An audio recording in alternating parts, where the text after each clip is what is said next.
Hi అండి. ఈరోజు మీకోసం 'తాగుబోతుకి రెండో భార్యగా' ఫైనల్ పార్ట్. మరి కథలోకి వెళ్తే, విక్రమ్ కారులో అందరు ఇంటికి చేరుకున్నారు. ఇంటి ముందు కారు ఆగగానే జానకి నెమ్మదిగా కిందకు దిగబోయింది. కానీ ఆమె కాలు బెనకటంతో నడవలేకపోయింది. విక్రమ్ వెంటనే ముందుకు వచ్చి ఎవరి గురించి ఆలోచించకుండా జానకిని తన చేతుల్లోకి ఎత్తుకున్నాడు. జానక్ ఆశ్చర్యంతో అండి పర్లేదు, నేను నడవగలను అంది సిగ్గుపడుతూ. ఊరుకో జానకి, నా కోసం ప్రాణాలు అడ్డుపెట్టిన నిన్ను జీవితాంతం ఇలా గుండెల మీద మోసిన తప్పులేదు అంటూ ఆమెను ఎత్తుకుని ఇంట్లోకి తీసుకెళ్లాడు. ఇదంతా చూస్తున్న కవితకు కడుపు రగిలిపోయింది. తన తమ్ముడు ఈ కొత్త భార్యకి ఇంతలా దగ్గరవటం ఆమెకి మాత్రం ఇష్టం లేదు. కౌసల్య, స్వాతి మాత్రం విక్రమ్లో వచ్చిన ఈ మార్పుకు ఆనందంతో మురిసిపోయారు. విక్రమ్ జానకిని ఆమె గదిలో మంచం మీద పడుకోబెట్టాడు. స్వయంగా వాటర్ బాటిల్ తెచ్చి ఆమెకు నీళ్లు తాగించాడు. ఇద్దరి మధ్య ఒక అందమైన నిశ్శబ్దం అలుముకుంది. విక్రమ్ జానక్ గాయపడిన చేతిని నెమ్మదిగా తన చేతుల్లోకి తీసుకున్నాడు. నన్ను క్షమించు జానకి, ఇన్నాళ్ళు నువ్వు నన్ను మనిషిని చేయడానికి ఎంత తప్పించావో నాకిప్పుడు అర్థమైంది. నా పూజ హంతకులు దొరికారు అన్న ఆనందం ఒక పక్క ఉన్నాం, నేనెక్కడ కోల్పోతాను అన్న భయం నన్ను ఈరోజు వణికించింది. నా జీవితం మళ్ళీ చీకటి కమ్ముకుంటుందేమో అనుకున్నాను. కానీ నువ్వు గెలిచావు జానకి, నా మనసును గెలిచావు అని ఎంతో భావోద్వేగంగా చెప్పాడు. జానక్ కళ్ళల్లో ఆనంద బాష్పాలు రాలాయి. మీరిలా నాతో 2 మాటలు ప్రేమగా మాట్లాడితే చాలండి. ఆ భగవంతుడు నాకింకేమీ ఇవ్వకపోయినా నేను బతికేస్తాను అంటూ అతని చేతిని తన గుండెలకు హత్తుకుంది. ఇద్దరి మధ్య చిగురించిన ప్రేమ వారి కన్నీళ్లను తుడిచేసింది. రాత్రి 11 గంటలు దాటింది. ఇల్లంతా ప్రశాంతంగా ఉంది. పోలీసులు ఎంక్వైరీ ముగించి రామును రిమాండ్కు తరలించారు. విక్రమ్ జానకి పక్కనే కుర్చీలో కూర్చుని నిద్రపోయాడు. కవిత తన గదిలో అటు ఇటు తిరుగుతూ ఆలోచిస్తుంది. రాము నోరు ఇప్పలేదు కాబట్టి తను సేఫ్ అని ఆమెకు నమ్మకం కుదిరింది. జానకి దగ్గర ఎలాంటి ఆధారాలు లేవని, ఆమె విక్రమ్కు ఏమీ చెప్పలేదని కూడా ఆమెకు అర్థమైంది. అమ్మయ్య, ఈరోజు గండం గడిచిపోయింది. రేపు ఉదయాన్నే విక్రమ్ గారితో మాట్లాడి ఈ జానకిని ఎలాగైనా ఇంట్లోంచి పంపించే ప్లాన్ చేయాలి అని తనలో తను గొనుక్కుంటూ బెడ్ మీద పడుకోబోయింది కవిత. సరిగ్గా అప్పుడే ఆ మొబైల్ ఫోన్ రింగ్ అయింది. స్క్రీన్ మీద అన్నోన్ నెంబర్ అని వస్తుంది. కవిత చిరాగ్గా ఫోన్ లిఫ్ట్ చేసింది. హలో, ఎవరు అని అడిగింది. అవతల వైపు నుంచి ఒక మగ గొంతు చాలా గంభీరంగా వెటకారంగా వినిపించింది. ఏంటి కవితమ్మ, రాముగాడు జైలుకు వెళ్ళగానే నువ్వు సేఫ్ అనుకున్నావా? వాడు నోరు మూసుకున్నాడు. పాత స్టోర్ రూమ్లో నువ్వు చేసిన కుట్ర మొత్తం నా దగ్గర రికార్డే ఉంది. ఆ ఫైలు తగలబెడుతూ నువ్వు రాముతో మాట్లాడిన వీడియో నా దగ్గర ఉంది. కవితకు గుండె అయినంత పనింది. ఆమె గొంతు తడారిపోయింది. ఎవరు నువ్వు? నా దగ్గర ఎలాంటి వీడియో లేదు అని తడబడుతూ అంది. నేనెవరినో నీకు త్వరలోనే తెలుస్తుంది. కానీ రేపు ఉదయం కల్లా 10 లక్షల రూపాయలు నేను చెప్పిన అకౌంట్లో పడకపోతే ఈ వీడియో నేరుగా నీ తమ్ముడు విక్రమ్ ఫోన్కి వెళ్తుంది. ఆ తర్వాత నీ పరిస్థితి ఏంటో నువ్వే ఊహించుకో అని ఫోన్ కట్ చేశాడు ఆ ఆగంతకుడు. కవిత చేతిలోంచి ఫోన్ కింద పడిపోయింది. ముఖమంతా చెమటలు పట్టాయి. రాత్రి 12 గంటలు దాటుతుంది. ఆమె పెంకుటిల్లు నిశ్శబ్దంగా ఉన్నాం. కవిత గదిలో మాత్రం అదృశ్యమైన తుఫాను చెలరేగుతుంది. చేతిలోంచి కింద పడిపోయిన ఫోన్ వైపు భయంగా చూస్తూ వణుకుతున్న కాళ్ళతో అక్కడే కూర్చుండిపోయింది కవిత. ఏంటి కవితమ్మ, నువ్వు సేఫ్ అనుకుంటున్నావా? ఆ ఫైలు తగలబెడుతూ నువ్వు రాముతో మాట్లాడిన వీడియో నా దగ్గర ఉంది అన్న ఆగంతకుడి గొంతు ఆమె చెవుల్లో మళ్ళీ మళ్ళీ ప్రధ్వనిస్తుంది. ఎవరు వాడు? ఆ పాడుబడిన స్టోర్ రూమ్లోకి నేను, రాము, ఆ జానకి తప్ప ఎవరు రాలేదు కదా. జానకి చేతిలో ఉన్న ఫోన్ని రాము నా ముందే కింద పడేసి కొట్టి ముక్కలు చేశాడు కదా. మరి ఈ వీడియో వాడికి ఎలా దొరికింది? కవిత మెదడు వేడెక్కుతుంది. ఎన్నో అనుమానాలు, ఇంకెన్నో భయాలు. ఒకవేళ రాత్రి తను రాకముందే ఎవరైనా గదిలో దాక్కుని వీడియో తీశారా? లేక ఇదంతా ఆ కొత్త కోడలు జానకి ఆడుతున్న నాటకమా? ఏదేమైనా ఆ వీడియో తన తమ్ముడు విక్రమ్ చేతికి వెళ్తే ఇక తన జీవితం జైలు పాలే అన్న నిజం ఆమెను భయపెట్టింది. ఎలాగైనా 10 లక్షలు వాడి మొహాన పడేసి ఆ వీడియోను నాశనం చేయాలి అని నిర్ణయించుకుంది. కానీ 10 లక్షల రూపాయల నగదు ఆమె అకౌంట్లో లేదు. ఉదయం 10 గంటలకల్లా డబ్బులు ఇవ్వాలంటే ఇప్పుడు ఇంట్లో దొంగతనం చేయటం తప్ప వేరే దారి కనిపించడం లేదు కవితకు. ఆ రాత్రంతా కంటి మీద కొనుకు లేకుండా దొంగతనం ఎలా చేయాలా అని స్కెచ్ వేస్తూ గడిపింది. మరుసటి రోజు ఉదయం సూర్యకిరణాలు కిటికీలోంచి జానక్ గదిలోకి వస్తున్నాయి. జానక్ కళ్ళు తెరిచి చూసేసరికి విక్రమ్ ఒక చేతిలో కాఫీ కప్ పట్టుకొని మరో చేత్తో ఆమె రాత్రి కప్పుకున్న దుప్పటిని సరిచేస్తున్నాడు. అతని ముఖంలో ఇన్నాళ్ళు ఉన్న ఆ చిరాకు కోపం మాయమైపోయి ఒక ప్రశాంతమైన భర్త కనిపిస్తున్నాడు. గుడ్ మార్నింగ్ జానకి, నొప్పి ఎలా ఉంది ఇప్పుడు అని ఎంతో ప్రేమగా అడిగాడు విక్రమ్. జానకి సిగ్గుపడుతూ లేచి కూర్చుంది. నాకేం కాలేదండి, మీరు నా కోసం ఎందుకింత శ్రమ పడుతున్నారు, నేను చేసుకుంటాను కదా అంటూ కాఫీ కప్ అందుకోబోయింది. విక్రమ్ ఆమె నాపి, నువ్వు సైలెంట్గా కూర్చో, నా ప్రాణాలను నా కుటుంబాన్ని కాపాడినాం, నా భార్యకు సేవ చేసుకునే అదృష్టం నాకు దక్కింది. నిన్నటి నుంచి నువ్వు ఏమీ తినలేదు, ముందు కాఫీ తాగు అంటూ తన చేతులతోనే కాఫీ తాగించాడు. ఆ క్షణం జానక్ కళ్ళల్లో నీళ్లు తిరిగాయి. తన భర్త తన్నింతలా అర్థం చేసుకోవటం, ప్రేమగా చూసుకోవటం చూసి ఆమె పడిన కష్టాలన్నీ మర్చిపోయింది. కాఫీ తాగిన తర్వాత జానకి నెమ్మదిగా విక్రమ్ చేతులు పట్టుకుంది. అండి, నిన్న నేను ఆసుపత్రిలో మీ అక్కయ్య కవిత గురించి చెప్పిన మాటలు మీరు నమ్మలేదని నాకు తెలుసు. రాము చేసిన అబద్ధపు కన్సెషన్ మిమ్మల్ని కన్ఫ్యూజ్ చేస్తుందని కూడా తెలుసు. కానీ మీరు నా కోసం ఒక పని చేయండి. ఈరోజు అక్కయ్యను కొంచెం గమనించండి.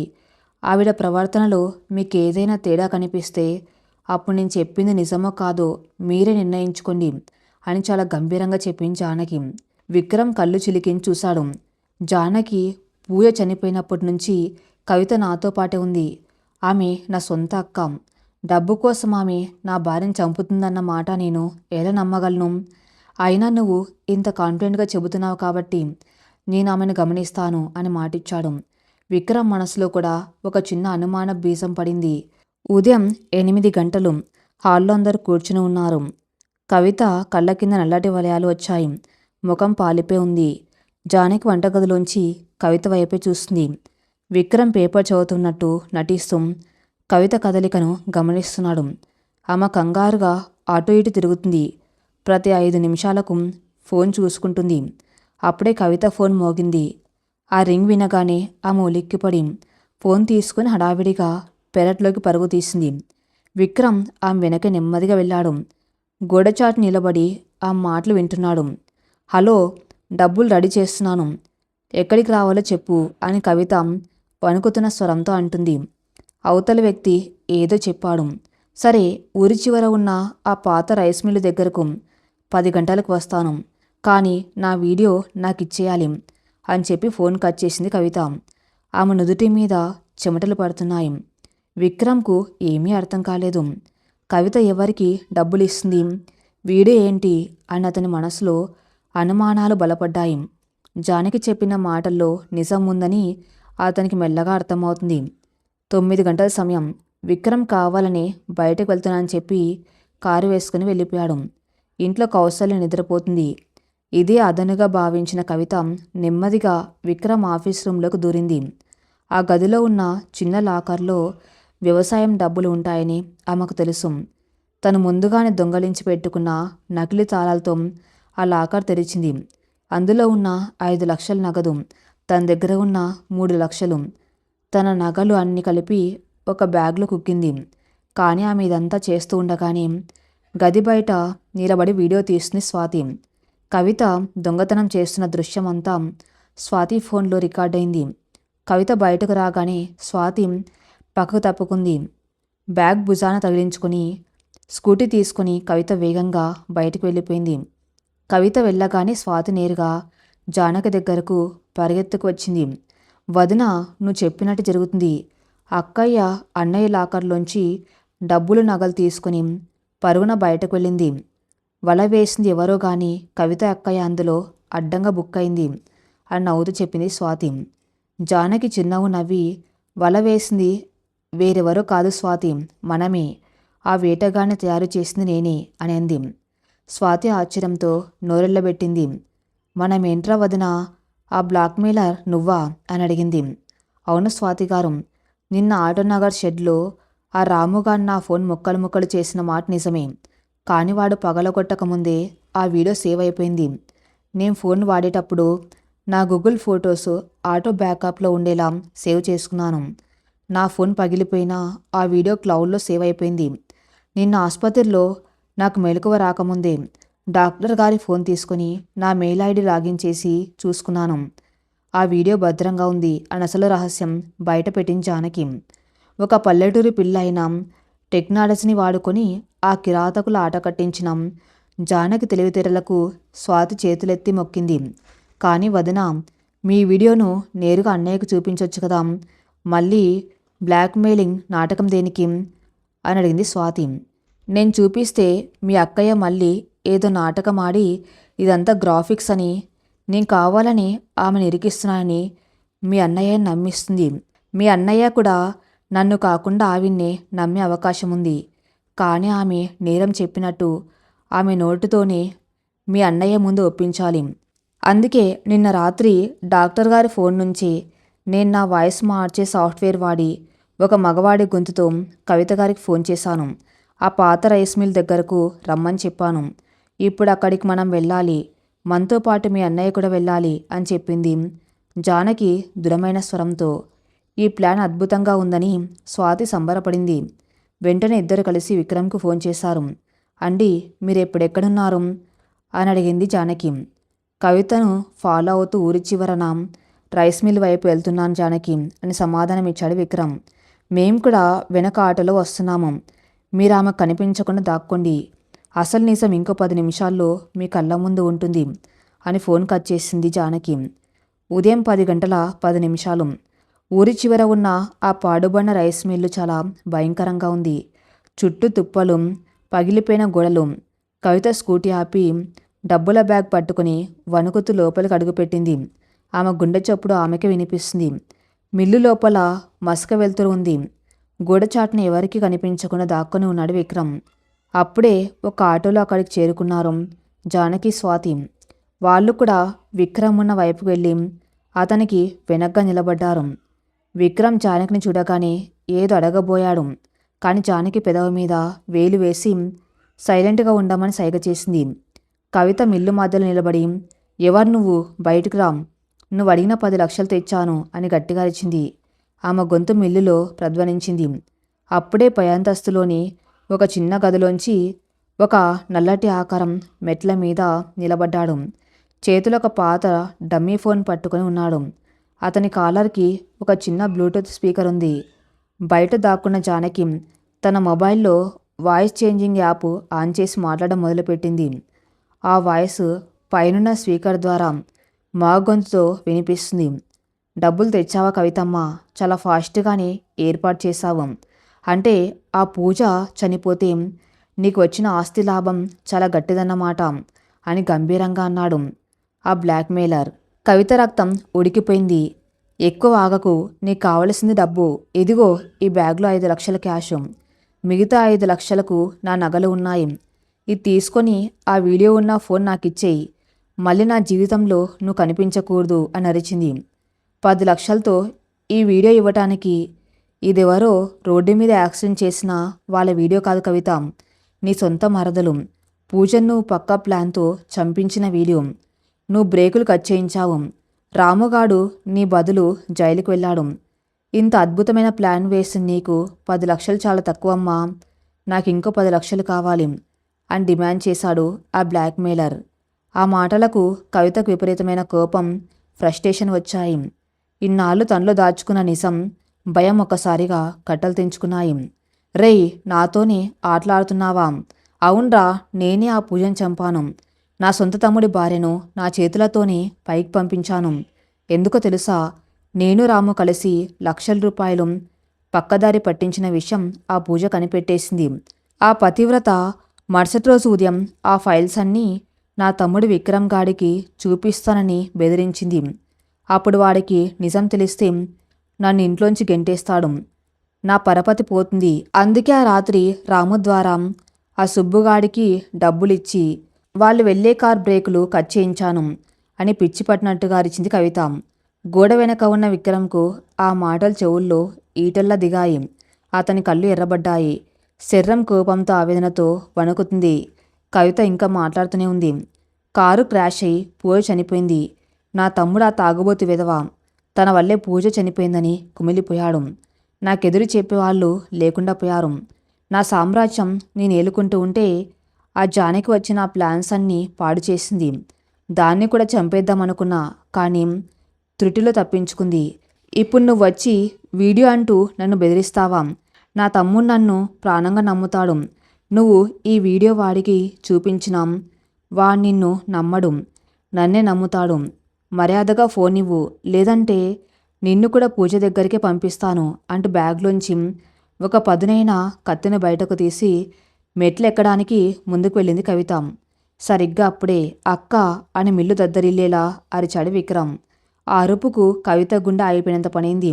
ఆమె వెనక్కి తిరిగి చూసేసరికి గోడచాటు నుంచి కళ్ళల్లోంచి రక్తం కారుతూ ఉన్నట్టుగా చూస్తూ విక్రమ్ బయటకు వచ్చాడు. అతని వెనకే జానకి, స్వాతి కూడా వచ్చారు. విక్రమ్ను చూడగానే కవిత చేతిలో ఉన్న కత్తి కింద పడిపోయింది. ముఖంలో రక్తం చుక్కలేదు. తనకెదురుగా నిలబడి ఉన్నది తన తమ్ముడేనా, లేక తన్ను శిక్షించడానికి వచ్చిన సాక్షాత్తు యముడా అన్నంత భయం ఆమెను ఆవరించింది. పైన ఉన్న ఆ బ్లాక్మెయిలర్ మాస్క్ తీసేసి తను స్వాతి ఫ్రెండ్ అని చెప్పగానే కవితకు మొత్తం మైండ్ బ్లాక్ అయింది. ఇదంతా జానకి వేసిన పక్కా ప్లాన్ అని, తాను ఆ వల్లో అడ్డంగా బుక్కయ్యానని ఆమెకు అర్థమైంది. విక్రమ్ మెల్లగా అడుగులు వేసుకుంటూ కవిత దగ్గరకు వచ్చాడు. విక్రమ్, నా మాట వినరా? వీళ్ళంతా కలిసి నన్ను ఇరికేస్తున్నారు. నేనేమీ చేయలేదు అన్నత్తిగా అబద్ధాలు చెప్పడానికి ప్రయత్నించింది కవిత. పటార్మని విక్రమ్ చేయి కవిత చెంప మీద పడింది. ఆ దెబ్బకు కవిత ఎగిరిపడి కింద పడింది. ఆమె నోట్లోంచి రక్తం వచ్చింది. ఇంకా అబద్ధాలు ఆడుతున్నావా రాక్షసి? నా కళ్ళెదురుగా నా చెవులతో విన్నాను నువ్వు చేసిన ఘోరం. నా పూజను చంపింది నువ్వే. డబ్బు కోసం కన్న తమ్ముడి జీవితాన్ని నాశనం చేశావు. నా భార్యను నా చేతులతోనే చంపేసుకున్నానని 2 ఏళ్ళు నేను రక్త కన్నీరు ఏడుస్తూ ఉంటే నువ్వు ఆ డబ్బును అనుభవిస్తూ నాటకాలు ఆడావా? నువ్వు అసలు మనిషివేనా అంటూ విక్రమ్ ఆవేశంగా ఆమె జుట్టు పట్టుకుని పైకి లాగాడు. కవిత నొప్పితో విలవిల్లాడింది. వదులురా. అవును, నేనే చంపాను. మీరెవరు సంతోషంగా ఉండడానికి నేను ఒప్పుకోను. నా మొగుడు నన్ను వదిలేసి వెళ్ళిపోయాడు. నేను అనాథలా ఉంటే మీరు మాత్రం సుఖపడాలా? ఆ జానకిని కూడా చంపేస్తాన్రా అని సైకోలాగా అరుస్తూ కింద పడి ఉన్న కత్తిని తీసుకుని ఒక్కసారిగా జానకి వైపు దూసుకు వెళ్ళింది కవిత. జానకి అని అరుస్తూ విక్రమ్ ఆమెను అడ్డుకోవడానికి ముందుకు దూకాడు. పాడుబన్న రైస్ మిల్లులో ఉత్కంఠ పతాక స్థాయికి చేరుకుంది. ఆస్తి కోసం అహంకారంతో కళ్ళు మూసుకుపోయిన కవిత ఒక సైకోలాగా మారిపోయింది. తన నిజస్వరూపం బట్టబయలు కావటంతో ఆమెలో దాగి ఉన్న రాక్షసి నిద్రలేచింది. ఆ జానకిని కూడా చంపేస్తాన్రా అని అరుస్తూ చేతిలో ఉన్న పదునైన కత్తో జానక్ గుండెల్లో పడవటానికి ఉన్మాదులా దూసుకువచ్చింది. జానకి ప్రాణభయంతో వెనక్కి తగ్గబోయింది. కానీ ఆమె కాలు పాత కలప మొక్కకు తగిలి కింద పడిపోయింది. కవిత కత్తిని గాల్లోకెత్తి జానకి మీదకు విసిరబోయిన ఆ క్షణం ఒక ఉప్పెండ్ల విక్రమ్ వారి మధ్యలోకి దూకాడు. జానకి తగవలసిన కత్తి అడ్డు వచ్చిన విక్రమ్ ఎడం భుజంలో బలంగా దిగింది. హా అని విక్రమ్ నొప్పితో అరిచాడు. అతని భుజం నుంచి రక్తం దారగా చిమ్మి జానకి ముఖం మీద, కవిత చేతుల మీద పడింది. ఆ రక్తపు వెచ్చదనం తగలగానే కవిత ఒక్కసారిగా షాకి గురై ఆగిపోయింది. తమ్ముడు అంటూ వణుకుతూ వెనక్కి తగ్గింది. కత్తి దిగిన భుజాన్ని ఒక చేత్తో పట్టుకుని కళ్ళల్లో ఎర్రబడిన అగ్నిపర్వతం లాంటి కోపంతో విక్రమ్ కవిత వైపు చూశాడు. క్షణాల వ్యవధిలో తన కుడి చేత్తో కవిత చెంప మీద చెల్లుమనిపించేలా కొట్టాడు. ఆ దెబ్బకు ఆమె నేల మీద పడిపోయింది. చంపేయవే, నన్ను కూడా చంపేయి. నీ కడుపు మంట చల్లారుతూ ఉందంటే నన్ను కూడా పూజ దగ్గరికి పంపించే రాక్షసి. ఆస్తి కోసం సొంత రక్త సంబంధాన్ని మర్చిపోయావా? నీకు ఈ ఇంట్లో స్థానం లేదు, ఈ భూమి మీద బతికే అర్హత లేదు అంటూ ఆవేశం తరిచాడు విక్రమ్. సరిగ్గా అదే సమయానికి మిల్లు బయట పోలీస్ సైరన్ల మోత వినిపించింది. జానకి ఉదయం ఇంటి నుంచి బయలుదేరే ముందు ఇన్స్పెక్టర్ సూర్యప్రకాష్కు ఫోన్ చేసి ఈ ప్లాన్ మొత్తం వివరించింది. పోలీసులు లోపలికి దూసుకొచ్చారు. కింద పడి ఉన్న కవితను మహిళా పోలీసులు అదుపులోకి తీసుకున్నారు. ఆమె చేతికి బేడులు పడ్డాయి. ఇన్స్పెక్టర్ సూర్య విక్రమ్ దగ్గరకు వచ్చి, క్షమించండి విక్రమ్ గారు, జానక్ గారు చెప్పిన మాటలు నిజమే అని ఇప్పుడు నాకు అర్థమైంది. మీ అక్కే ఆ పూజగారిని చంపిన అసలు హంతకురాలు. రాము కన్ఫెషన్ వెనక ఉన్నది ఈమెనే. ఇక ఈమె జీవితాంతం జైలు గోడల మధ్య కుళ్ళిపోవాలి అని చెప్పి కవితను తీసుకుని బయటకు నడిచాడు. కవిత పోలీసుల మధ్య నడుస్తూ విక్రమ్ వైపు, జానక్ వైపు దీనంగా చూసింది. కానీ విక్రమ్ ముఖం తిప్పుకున్నాడు.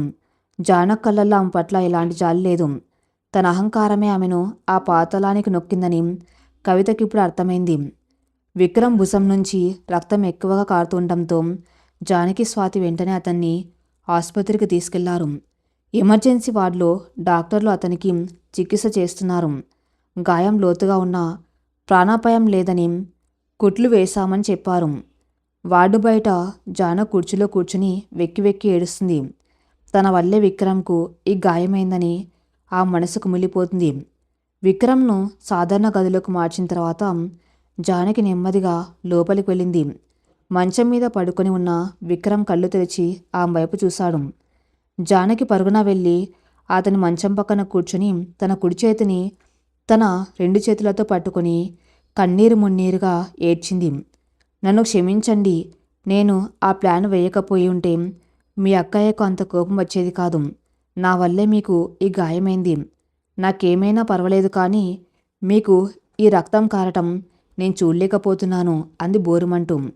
విక్రమ్ చిరునవ్వు నవ్వి తన చేత్తో ఆమె కన్నీళ్లను తుడిచాడు. ఏడవకు జానకి, ఈరోజు నా భుజం నుంచి కారిన ఈ రక్తం వల్లే ఇన్నాళ్ళు నన్ను దహించి వేస్తున్నాం. నా అపరాధ భావం పూర్తిగా కడిగివేయబడింది. నా పూజను నేనే చంపుకున్నానని 2 ఏళ్లుగా ఒక నరకాన్ని అనుభవించాను. కానీ ఇవాళ నీ ప్రాణాలను కాపాడుకోవడం ద్వారా నాకు నేను క్షమాపణ చెప్పుకోగలిగాను. నువ్వు నా జీవితంలోకి రాకపోతే ఈ కవిత రాక్షసత్వం నాకెప్పటికీ తెలిసేది కాదు. నేను జీవితాంతం ఆ నింద మోస్తూ తాగుబోతులా మారి ఏ రోడ్డు పక్కనో చచ్చిపోయేవాణ్ణి. నువ్వు నన్ను రక్షించావు జానకి, నా ప్రాణాన్ని, నా కుటుంబాన్ని కాపాడావు అని ఎంతో భావోద్వేగంగా చెప్పాడు విక్రమ్. ఆ మాటలకు జానకి మనసులో ఉన్న భారం అంతా ఆవిరైపోయింది. తన భర్త తన్నింతలా అర్థం చేసుకున్నాడన్న ఆనందం ఆమెలో 1000 ఏనుగుల బలాన్నిచ్చింది. ఇద్దరి కళ్ళు కలిశాయి. ఆ చూపుల్లో ఇన్నాళ్ళు ఉన్న దూరం మాయమైపోయి అంతులేని ప్రేమ అలుముకుంది. కవిత అరెస్ట్ అయిన వార్త తెలియగానే ఇంట్లో కౌసల్య గుండె పగిలిపోయినంత పనైంది. పోలీసులు ఇంటికి వచ్చి లాకర్లో కవిత దొంగలించిన నగలు, డబ్బును స్వాధీనం చేసుకున్నారు. కౌసల్యను పోలీస్ స్టేషన్కు తీసుకెళ్లి కవితను చూపించారు. లాకప్లో ఉన్న కవిత తల్లిని చూడగానే, అమ్మా, నన్ను కాపాడమ్మా, నన్ను బయటకు తీసుకెళ్ళు అని ఏడ్చింది. కౌసల్య వీల్చైర్లోంచి కవిత వైపు అసహ్యంగా చూసింది. ఆమె కళ్ళల్లో కన్నీళ్లకు బదులు తీవ్రమైన కోపం ఉంది. నా కడుపున ఒక పాము పుట్టిందేంటి? డబ్బు కోసం సొంత మరదల్ని చంపి కన్న తమ్ముడి జీవితాన్ని చిదిమేశావా? ఇన్నాళ్ళు నువ్వు పడ్డ కష్టాలు చూసి జాలిపడ్డాను. కానీ నువ్వు అసలు మనిషివే కాదు. ఇంకెప్పుడు నన్ను అమ్మాని పిలవకు. నా కూతురు ఏనాడు చచ్చిపోయింది అని కఠినంగా చెప్పి వెనక్కి తిరిగి వచ్చేసింది. కవిత చేసిన పాపాలకు ఆమె కన్నతల్లి కూడా ఆమెను క్షమించలేకపోయింది. కాలం ఎప్పుడు ఒకేలా ఆగిపోదు. చీకటి రాత్రి తర్వాత వెచ్చని సూర్యోదయం రావటం ప్రకృతి ధర్మం. కవిత, రాము, సుబ్బులకు న్యాయస్థానం యావజ్జీవ కారాగార శిక్ష విధించింది. పూజ ఆత్మకు శాంతి దొరికింది. విక్రమ్ మనసులో ఉన్న అపరాధ భావం తొలగిపోయి అతను మళ్ళీ పాత విక్రమ్లా మారాడు. 6 నెలలు గడిచాయి. ఆ పల్లెటూరు పెంకుటిల్లిప్పుడు నవ్వులతో కలకల్లాడుతుంది. స్వాతి జీవితంలో ఒక అద్భుతమైన మార్పు వచ్చింది. ఇన్నాళ్ళు భర్త వదిలేశారని, పిల్లలు పుట్టలేదని కుమిలిపోయిన ఆ బల ఇప్పుడు ఒక సబల్లా మారింది. విక్రమ్ మిల్లు బాధ్యతలు, వ్యవసాయం లెక్కలు మొత్తం స్వాతి తన భుజాలపై వేసుకుంది. ఉదయాన్నే స్కూటీ వేసుకుని పొలానికి వెళ్ళటం, కూలీలకు జీతాలు ఇవ్వటం, బ్యాంకు పనులు చూసుకోవటం. ఆమె చలాకితనం చూసి ఊరి జనాలు ముక్కున వేలేసుకున్నారు. ఒక ఆడ తలుచుకుంటే ఏమైనా చేయగలదు అనడానికి జానకి వదినే నాకు స్ఫూర్తి అని స్వాతి గర్వంగా చెబుతూ ఉంటుంది. ఇంట్లో కౌసల్య ఆరోగ్యం కూడా చాలా మెరుగుపడింది. వీల్చైర్ నుంచి లేచి కర్ర సాయంతో నెమ్మదిగా నడుస్తుంది. తన కుటుంబం మళ్ళీ నిలబడడం చూసి ఆమె ఆనందానికి అవధులు లేకుండా పోయింది. జానకి ఇంట్లో అడుగుపెట్టిన మొదటి రోజున అవమానించిన బంధువులే ఇప్పుడు ఆమెను ఇంటి మహాలక్ష్మిలా కొలుస్తున్నారు. ఆమె రంగు నలుపైన ఆ మనసులోని స్వచ్ఛమైన తెలుపు ఈ ఇంటి చీకట్లను పారద్రోలిందని అందరికీ అర్థమైంది. ఉదయం 7 గంటలు. జానకి వంటగదిలో అందరికి టిఫిన్ చేస్తుంది. అప్పుడే స్కూల్ యూనిఫామ్ వేసుకుని బ్యాగ్ తగిలించుకుని పరిగెత్తుకుంటూ వచ్చాడు చింటూ. అమ్మ జానకమ్మ, నా షూస్ కనిపించడం లేదు. ఈరోజు నాకు స్కూల్లో కాంపిటీషన్ ఉంది అని కంగారుగా అన్నాడు. జానకి స్టవ్ కట్టేసి నవ్వుతూ వాడి దగ్గరకు వచ్చింది. ఏయ్ అల్లరిపిడుగా, నీ షూస్ నీ బెడ్ కిందే ఉంటాయి. నిన్న రాత్రి నువ్వే కదా తీసక్కడ విసిరేసావు అంటూ వాడికి స్వయంగా షూస్ తొడిగింది. వాడి జుట్టు సరిచేసి నుదుటి మీద ఒక చిన్న ముద్దు పెట్టింది. ఆల్ ది బెస్ట్ నాన్న, బాగా చదువుకొని మంచి పేరు తెచ్చుకోవాలి అని దీవించింది. చింటూ ఆమె మెడను గట్టిగా వాటేసుకొని, నువ్వు నా సొంత అమ్మ కంటే మంచిదానివమ్మా, ఐ లవ్ యూ అని పరిగెత్తుకుంటూ స్కూల్ బస్ ఎక్కడానికి వెళ్ళాడు. ఆ మాట వినగానే జానకి కళ్ళల్లో ఆనంద బాష్పాలు సుళ్ళు తిరిగాయి. రక్తం పంచుక పుట్టకపోయినా ఒక పసివాడి నోటి నుంచి అమ్మాని పిలిపించుకోవడం కంటే గొప్పవారం ఈ ఆడదైనకైనా ఉంటుందా? తన త్యాగం, ఓర్పు ఫలించాయని ఆ మనసు ఉప్పొంగిపోయింది. ఆ రాత్రి పౌర్ణమి వెన్నెల పల్లెటూరి ఇంటి మీద ప్రశాంతంగా పడుతుంది. చల్లటి గాలి వేస్తుంది. అందరూ భోజనాలు చేసి నిద్రపోయారు. జానకి మాత్రం తన గదిలో అద్దం ముందు నిలబడి తన తండ్రి కొనించిన ఎర్రటి పట్టుచీర కట్టుకొని పూలు పెట్టుకుని ముస్తాబవుతుంది. పెళ్ళైన కొత్తలో ఆ చీర కట్టుకుంటే విక్రమ్ తన్ను చీదరించుకుంటాడన్న భయంతో పక్కన పెట్టేసింది. కానీ ఇప్పుడు ఆ ముఖంలో సిగ్గు, కళ్ళల్లో ఓ కొత్త ఆశ మెరుస్తున్నాయి. అప్పుడే గత్తలుపులు తీసుకుని లోపలికి వచ్చాడు విక్రమ్. అతనిలో ఇప్పుడు ఆ తాగుబోతు లక్షణాలు లేవు. గడ్డం ట్రిమ్ చేసుకుని ఎంతో హుందాగా ఉత్సాహంగా ఉన్నాడు. అద్దం ముందు అందంగా ముస్తాబైన జానకిని చూసి అతని కళ్ళు జిగేలుమన్నాయి. నెమ్మదిగా వెనక నుంచి వెళ్ళి ఆమెను తన చేతుల్లోకి తీసుకున్నాడు. జానకి ఉలిక్కిపడి సిగ్గుతో తలదించుకుంది. ఏంటి శ్రీమతి, ఇవాళ ఏదో ప్రత్యేకత ఉన్నట్టుంది, మహాలక్ష్మిలా మెరిసిపోతున్నావు అని ఆమె చెవి దగ్గర గుసగుసలాడు విక్రమ్. జానకి అతని వైపు తిరిగి, ప్రత్యేకత ఏముందండి, మీరు నా పక్కన ఉంటే ప్రతిరోజు నాకు పండగే కదా, కానీ ఇన్నాళ్ళు నా రంగు చూసి, నా పేదరికం చూసి మీరెక్కడ నన్ను దూరంగా పెడతారో అని భయపడ్డాను అని అంది. విక్రమ్ ఆమెను తన గుండెలకు హత్తుకున్నాడు. రంగు శరీరానికే పరిమితం జానకి, కానీ నీ గుణం బంగారం. పూజ చనిపోయిన తర్వాత నా జీవితం ముగిసిపోయిందనుకున్నాను, కానీ నువ్వు ఒక చల్లటి గాల్లా నా జీవితంలోకి వచ్చావు. నన్ను మళ్ళీ మనిషిని చేశావు. చింటూ కమ్మగా, స్వాతికి ఒక తోడుగా, అమ్మకు ధైర్యంగా ఈ ఇంటిని నిలబెట్టావు. నేను నీకెంత రుణపడి ఉన్నానో మాటల్లో చెప్పలేను అని ఆమె నుదుటి మీద ప్రేమగా ముద్దు పెట్టాడు. రుణం ఏంటండి, నేను మీ భార్యను. భార్య అంటే కేవలం సుఖాల్లో పాలు పంచుకునేదే కాదు, కష్టాల్లో కవచంలో నిలబడేది. ఆ భగవంతుడు మనల్ని కలిపింది ఎందుకో నాకు ఇప్పుడు అర్థమైంది. మీ జీవితంలోని చీకట్లను పారదోలడానికి నేను వచ్చాను అని జానకి అతని ఛాతీ మీద తలవాల్చింది. విక్రమ్ నెమ్మదిగా ఆమెను ఎత్తుకొని పూలపాన్పు మీద పడుకోబెట్టాడు. ఇద్దరి కళ్ళల్లో అంతులేని అనురాగం, ఒకరికొకరు జీవితకాలం తోడుగా ఉండాలన్న భాషలు కనిపిస్తున్నాయి. ఆ గదిలో ఉన్న పూజ ఫోటో వైపు విక్రమ్ ఒకసారి చూశాడు. ఆ ఫోటోలో పూజ చిరునవ్వు కూడా ఇప్పుడు వీరిని ఆశీర్వదిస్తూ ఉన్నట్టుగా అనిపించింది. గతపు గాయాలన్నీ మానిపోయాయి. కన్నీటి ఛాయలు కనుమరుగయ్యాయి. పూర్తిగా శిథిలమైపోయింది అనుకున్నాం ఆ ఇంటి హృదయంలో. జానకి ప్రేమ అనే చిరుజల్లతో ఆశలు చిగురించి ఒక అందమైన వసంతంగా విరబూసాయి. వారి కొత్త జీవితం ప్రేమ, నమ్మకం అనే పునాదుల మీద శాశ్వతంగా నిర్మించబడింది. ఈ కథ ఇంతటితో సమాప్తం. మరిన్ని మంచి స్టోరీస్ కోసం నా ఛానల్ని ఫాలో అవుతూనండి. Thank you for listening.